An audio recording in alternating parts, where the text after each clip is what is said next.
So we're reviewing The Amazing Spider-Man issue 18, and this is going to be seeing us jump into the perspective of Dr. Octopus finally. Now that we've been having all these teasers throughout the weeks, we're finally having this issue where it sort of kicks off that return of Superior Spider-Man / Dr. Octopus, and it's only going to get even more interesting from there. And of course, New Technologies is bringing up, and it's happening, guys. It is happening.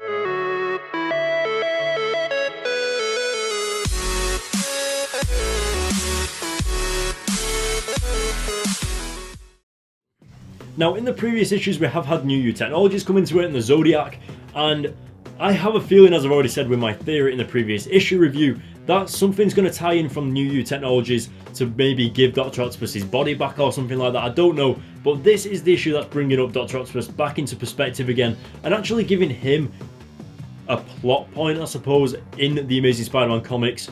And hopefully it's just going to get worse and worse for Spider-Man in terms of Octopus returning maybe. If he does return, I don't know, but it would be awesome if he did. Now, I've blabbed on for long enough, guys, and it's time to get into this review and see what is happening. So guys, without further ado, let's jump into it.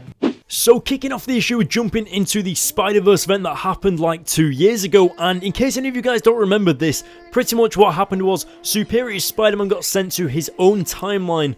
His memory was erased and he forgot the entire Spider-Verse even happened. However, just before he forgot his mind was erased and everything like that, and before he got sent back in time, Superior Spider-Man activated this thing on his watch, which put his consciousness into this watch.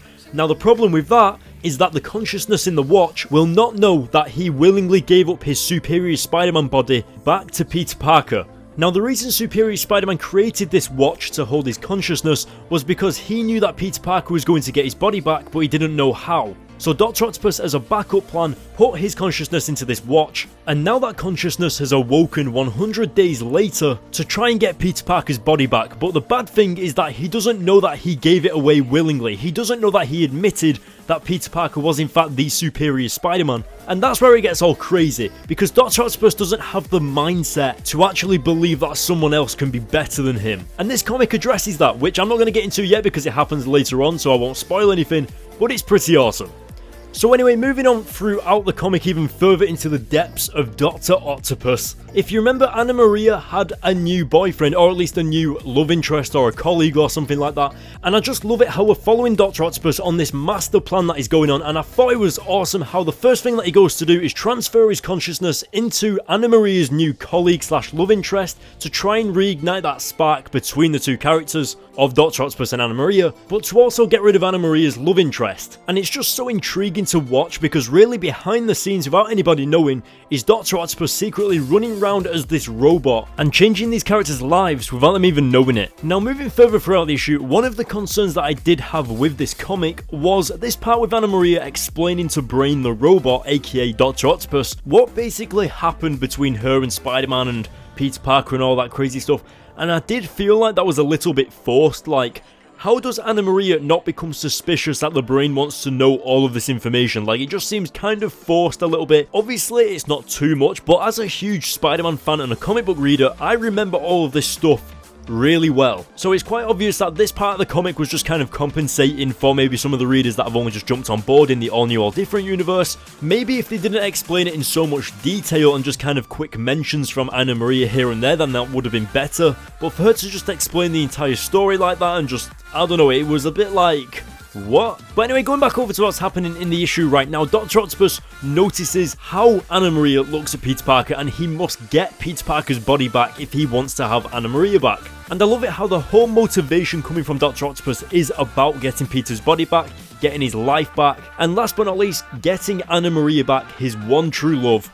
And now, in my opinion, going over to the best part of the comic is when something that we didn't actually expect to happen was for Peter Parker to actually explain to Dr. Octopus himself how he got his body back. How did Peter Parker beat Superior Spider-Man?